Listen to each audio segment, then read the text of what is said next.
Hey everybody, Lou from Exotic Dance Studio. Tonight I thought I would jump on and I did a beginner move last week, or a foundations kind of move last week. So I thought this week, it was the week before.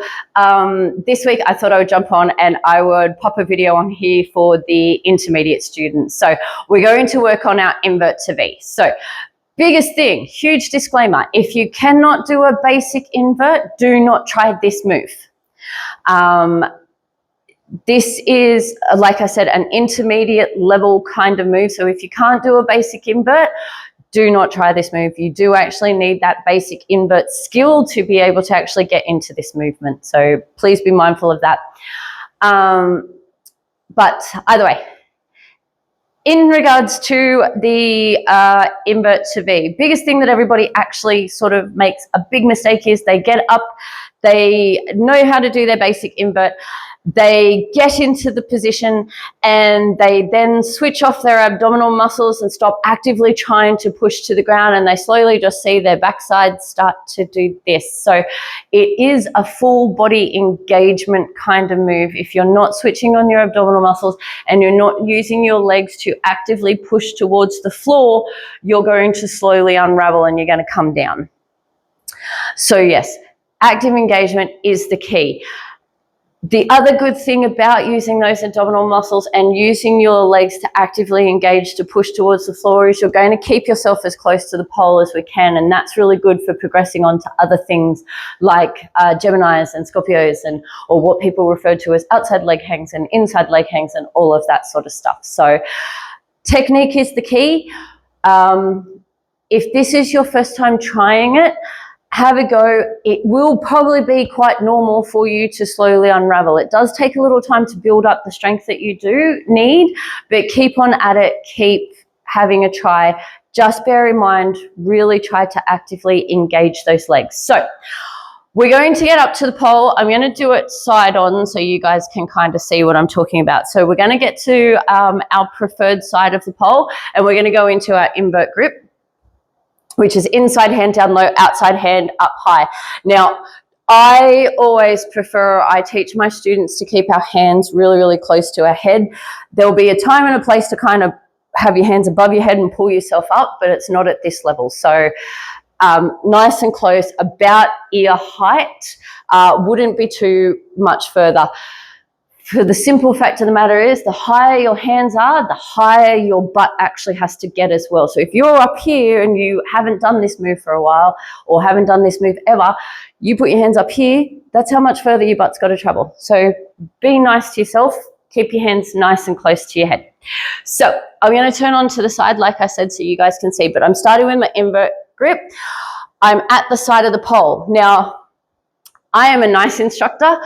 I actually allow my students to kind of take a step and swing a leg. Some instructors don't, and if that's what your instructor prefers you to do, as in don't swing, don't do anything, then please follow their guidance. But for me, my students, I allow them to take a step and a swing. So to be able to get into the V, we're going to take the step with our inside leg. We're then going to take our outside leg and we're going to swing it in a big circle. It's going to come up and over.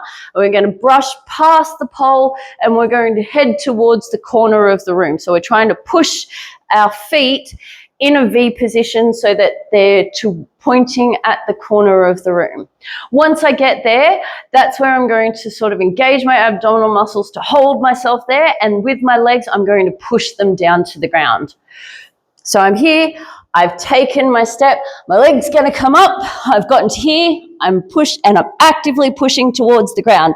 Everything is up and it's engaged, and I'm holding there as nice as I possibly, or for as long as I possibly can. The longer we can remain in that static contraction, the easier we're going to find, or the quicker we're going to build that actual muscle that we need to be able to hold ourselves within the position. If we don't actively engage, I'll show you the difference between it. If we don't actively engage, if we just go with the mechanics, that's about as good as we're probably going to get. So you'll be in a V, you just won't be in a really impressive one. That's the trick.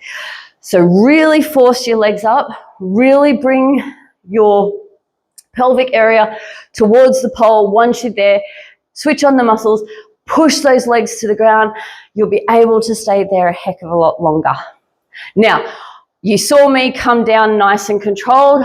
I don't want you guys to actually do this. Remember, I have been pole dancing for quite some time. So what I prefer you guys to do is when you're up in the air and you're there, I want you to bring your feet to the pole, chin to chest, and we're going to lower down to the ground until we basically hit rock bottom and safely kind of dismount. So yes, creates a noise. Yes, it's slow and chunky and all of that sort of stuff, but it's a safe dismount while you're still learning to control coming up and coming down again. So first couple of times, do that kind of dismount. When you're a lot more confident in your inverted V and you can hold it for a lot longer, then yes, try to do the slow decline back down. It will also help to build those muscles that you actually need. But please, for the love of God, do not slingshot out of it. If you cannot come down controlled like, use that basic dismount, because if you slingshot out, you may very well hurt yourself. You may hurt your back, you may hurt any number of things. So choose safety above all else. So yes, it's impressive to get moves, but safety above all else. So there you go. Inverted V. Remember, up, legs are pointing towards the two back corners of the room that you are in, and you're actively pushing down, engaging those abdominal muscles to keep it all happen. Good luck. Don't forget to, if you haven't already, subscribe to the channel, and happy training.